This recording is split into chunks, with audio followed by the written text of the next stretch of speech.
리플이 단순히 소송에서 승리한 기업을 넘어 전 세계 금융의 심장부로 진입하겠다는 야심을 현실로 바꾸고 있습니다. 월스트리트의 살아있는 전설이라 불리는 시타델과 포트리스가 리플의 주식을 5억 달러나 사들였다는 사실, 여러분은 이게 무엇을 의미하는지 정확히 알고 계신가요? 단순히 운이 좋아서가 아닙니다. 기업 가치 400억 달러라는 압도적인 성적표와 함께 2026년을 향한 리플의 거대한 수직 계열화 전략이 완성되었기 때문인데요. 지금부터 왜 우리가 리플과 XRP에 다시 한번 모든 시각을 집중해야 하는지 모니카 롱 사장의 인터뷰를 통해 드러난 소름 돋는 데이터들을 하나하나 파헤쳐 보겠습니다. 최근 블룸버그 인터뷰에 나선 모니카 롱 리플 사장의 표정은 그 어느 때보다 자신만만했습니다. 단순히 회사가 잘 돌아가고 있다는 수준의 이야기가 아니었는데요. 리플이 지난 수년간 준비해온 모든 퍼즐 조각이 드디어 하나로 맞춰지기 시작했고, 그 대전환점이 바로 2026년이 될 것이라는 강력한 메시지를 던졌습니다. 이제 리플은 더 이상 소송 중인 기업이 아닙니다. 전 세계 금융 시스템의 백본,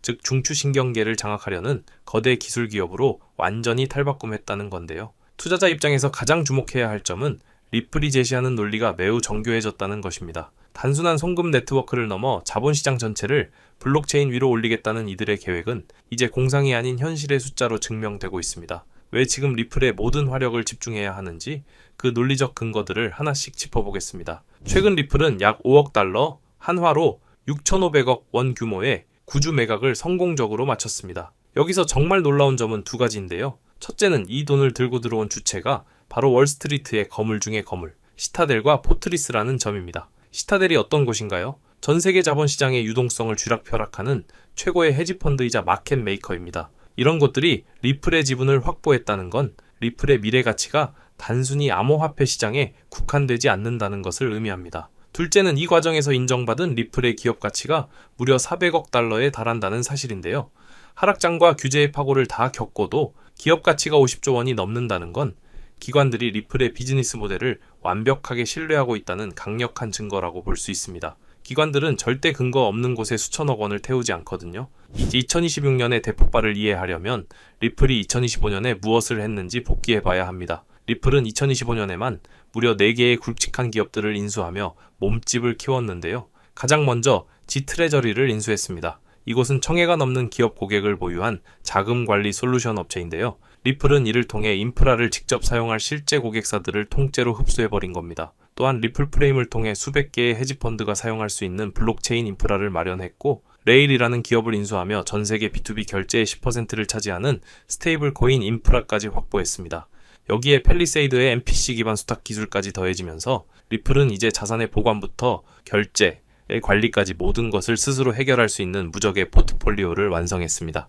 모니카 롱 사장은 인터뷰에서 아주 의미심장한 말을 남겼습니다. 2026년은 2025년보다 훨씬 더 큰 성장을 이룰 것이라고 말이죠. 이미 2025년에 수많은 기업을 인수하며 기반을 닦았는데 그보다 더 큰 성장이 기다리고 있다는 건 어떤 의미일까요? 바로 비유기적 성장의 가속화입니다. 리플은 이제 스스로 기술을 개발하는 단계를 넘어 시장의 유망한 기술과 고객군을 돈으로 사서 바로 리플 생태계에 이식하는 전략을 취하고 있습니다. 단순한 결제망을 넘어서 주식, 채권, 부동산 같은 모든 형태의 자본시장 자산들이 리플의 기술 위에서 움직이게 하겠다는 건데요. 2026년은 이 모든 인수합병의 결과물들이 시너지를 내며 실질적인 매출과 유동성으로 연결되는 그야말로 리플의 해가 될 것으로 보입니다. 리플이 다른 블록체인 기업들과 차별화되는 가장 큰 지점은 바로 규제 정면 돌파입니다. 리플은 현재 미국 통화감독청인 OCC로부터 국가신탁은행 차터를 획득하기 위한 절차를 밟고 있는데요. 이게 왜 중요하냐면 이 라이선스를 따내면 미국의 50개 주 전체에서 각각의 라이선스 없이도 연방 차원의 금융 서비스를 합법적으로 제공할 수 있기 때문입니다. 즉, 리플 자체가 하나의 거대한 제도권 은행 역할을 할 수 있게 된다는 거죠. 규제를 피하는 것이 아니라 규제 안으로 들어가서 규제 대상 기관이 되겠다는 이 전략은 보수적인 대형 은행들이 리플의 기술을 안심하고 도입하게 만드는 결정적인 계기가 될 것입니다. 리플은 이제 단순한 핀테크 기업이 아니라 국가가 공인하는 금융 인프라로 진입하고 있는 겁니다. 미국 정치권의 변화도 리플에게 웃어주고 있습니다. 지니어스 법의 통과와 함께 스테이블 코인에 대한 명확한 가이드라인이 제시되면서 리플이 야심차게 준비한 RLUSD의 가치는 더욱 치솟을 전망인데요. 리플 달러는 까다롭기로 소문난 뉴욕 금융서비스국의 신탁 라이선스를 기반으로 발행됩니다. 전 세계에서 가장 엄격한 규제 표준을 준수하는 스테이블 코인이라는 타이틀을 갖게 되는 거죠. 테더 같은 기존 스테이블 코인들이 규제 리스크에 노출되어 있다면 리플 달러는 처음부터 제도권 금융기관들을 위해 설계되었습니다. 2026년에는 이 리플 달러가 XRP와 함께 리플 네트워크의 핵심적인 유동성 공급원 역할을 하며 생태계를 폭발적으로 키울 것으로 보입니다. 리플의 영토 확장은 미국에만 머물지 않습니다. 리플은 이미 전 세계적으로 70개 이상의 금융 라이선스를 확보했거나 진행 중인데요. 특히 룩셈부르크를 통해 유럽연합 전체 시장으로 진출할 수 있는 교두보를 마련했다는 점이 핵심입니다. 또한 일본, 호주, 싱가포르 등 금융 선진국들의 라이선스를 100% 확보하는 것을 목표로 삼고 있죠. 모니카 롱 사장은 규제를 결코 장애물로 보지 않습니다. 오히려 규제를 완벽하게 준수함으로써 경쟁자들이 넘볼 수 없는 거대한 진입 장벽을 쌓고 있는 건데요. 전 세계 어디서든 합법적으로 금융 업무를 수행할 수 있는 블록체인 기업, 리플 말고 또 어디가 있을까요? 이런 독보적인 위치가 리플의 가치를 증명하고 있는 겁니다. 이제 리플의 고객은 개인 송금 사용자가 아닙니다. 리플 프레임을 통해 이미 수백 개의 헤지펀드가 리플의 블록체인 인프라를 도입하고 있는데요.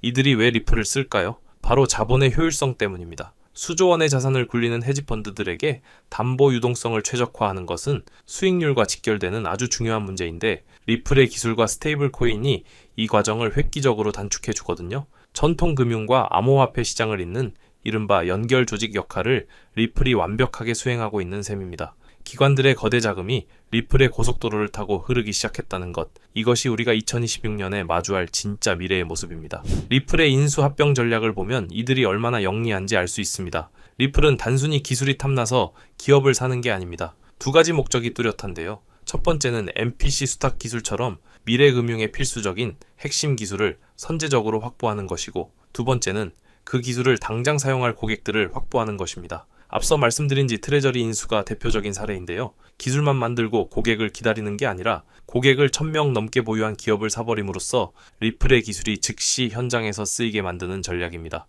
공급과 수요를 동시에 창출하는 이 선순환 구조야말로 리플이 시장을 장악하는 가장 무서운 방법이라고 할 수 있습니다. 많은 분이 리플의 기업 공개, 즉 IPO 시점에 대해 궁금해 하시는데요. 모니카 롱 사장은 이에 대해 아주 쿨한 답변을 내놨습니다. 지금 당장 돈이 급하지 않다는 겁니다. 실제로 리플의 재무제표는 매우 건강하며 금고에는 현금이 넘쳐나고 있습니다. 굳이 시장의 간섭을 받으며 성급하게 상장할 이유가 없다는 거죠. 시타델이나 포트리스 같은 거물급 파트너들을 통해 이미 충분한 유동성을 확보했기 때문에 리플은 지금 당장의 상장보다는 기업의 본질적인 성장과 XRP 생태계의 가치 극대화에 모든 에너지를 쏟아붓고 있습니다.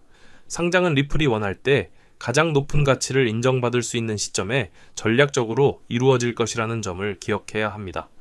최근 코인베이스의 베이스 같은 레이어2 솔루션들이 주목받고 있지만 리플의 길은 확실히 다릅니다. 리플은 금융기관들을 위한 풀스택 인프라를 지향합니다. 가장 밑단의 블록체인 원장인 XRPL부터 그 위에서 도는 리플 달러 스테이블 코인, 그리고 자산을 안전하게 보관하는 수탁 솔루션까지 모든 것을 수직 계열화했습니다. 금융기관 입장에서는 여기저기서 기술을 끌어다 쓸 필요 없이 리플이라는 원스톱 솔루션 하나만 도입하면 모든 블록체인 금융 업무가 가능해지는 거죠. 컴플라이언스와 온오프램프까지 완벽하게 결합된 이 수직 계열화 모델은 오직 리플만이 제공할 수 있는 독보적인 경쟁 우위입니다. 그렇다면 이 모든 리플의 성장이 우리 투자자들에게 어떤 의미가 있을까요? 결국 모든 길은 XRP로 통하게 되어 있습니다. 기관 자금이 리플의 인프라로 유입되고 스테이블 코인 사용량이 늘어날수록 이 모든 가치를 매개하고 유동성을 공급하는 XRP의 역할은 커질 수밖에 없습니다. XRP는 단순히 사고 파는 코인이 아니라 글로벌 금융망의 기축 유동성 자산으로 진화하고 있는 겁니다. 특히 규제 리스크가 완전히 해소된 유일한 자산이라는 점은 보수적인 기관 자금이 유입될 때 XRP를 가장 먼저 선택하게 만드는 강력한 요인이 될 것입니다. 인프라의 확산이 곧 자산 가치의 상승으로 이어지는 수학적 필연성을 이해해야 합니다. 결론적으로 2026년은 리플이 지난 10년간 뿌린 씨앗들이 거대한 숲을 이루는 해가 될 것입니다. 월스트리트의 거물들이 이미 400억 달러라는 기업 가치에 기꺼이 베팅을 완료했다는 것은 우리가 보는 시각보다 훨씬 더 높은 곳에서 이미 리플의 성공을 확신하고 있다는 증거입니다. 완벽한 규제 준수, 독보적인 수직 계열화 기술, 그리고 전 세계를 아우르는 라이선스까지 리플은 이제 누구도 멈출 수 없는 거대한 금융의 파도가 되었습니다. 2026년에 마주할 리플의 폭발적인 성장을 미리 준비하는 사람만이 진정한 승자가 될 수 있을 것입니다. 오늘 준비한 소식은 여기까지입니다. 오늘 영상 유익하셨다면 구독과 좋아요 한 번씩 부탁드리고요. 저는 다음에 더 좋은 정보와 소식으로 찾아뵙겠습니다. 여러분의 성공적인 투자를 기원합니다. 감사합니다.